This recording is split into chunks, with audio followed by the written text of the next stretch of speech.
Australia has its own Zelensky, and it's not a person, it's actually the Australian universities. Can you believe how much money they pump in to the Australian universities? The taxpayer pays $20 billion per year to subsidise domestic students' tuition and fees. However, we still, at the end of our degree, still pay anywhere from $35,000 to maybe $200,000 just for our education. Now, we pay more to this country through universities than through our own resource sectors. Isn't that disgusting? Secondly, you would think that would be the end of $20 billion towards the university, but of course not. So it turns out they make $13 billion in profit just from international students' tuition and fees alone. $13 billion. The state government and the federal government go on to throw billions of dollars into the universities on top of that. And then we just had Donald Trump saying that he pays $600 million to a handful of universities throughout Australia.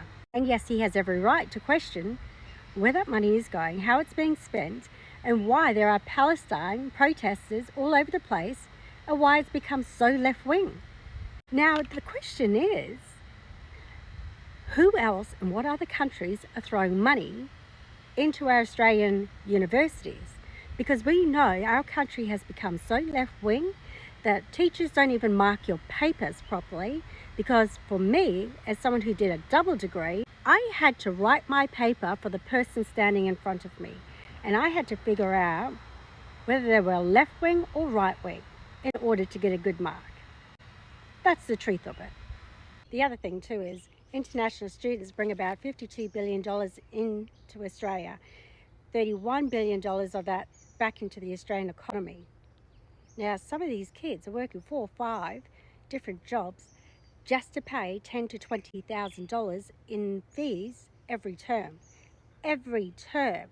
I have a lot of friends from overseas through many areas, and I can't believe how much money they have to pay in cash to the university. That is disgusting. And yet they don't even really look after them. They don't even provide them with accommodation on ground for that much money. It's disgusting where our universities are going, and they should be held accountable.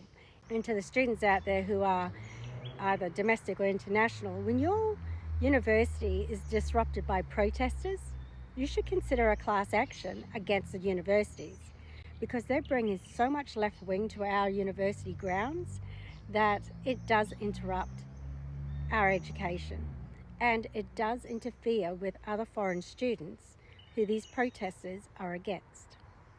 The White House has cut funding to 7 Australian universities after they were sent surveys to see if joint research projects aligned with Donald Trump's agenda. Academics were asked whether they have ties to communist or socialist parties, receive funding from China, and it only recognises male and female sexes. US funding for $600 million worth of research efforts are now in jeopardy. Researchers are calling on the Albanese government to step in and prevent any further grant cuts. The Australian Education Department says the total amount of funding cut by the US is unclear.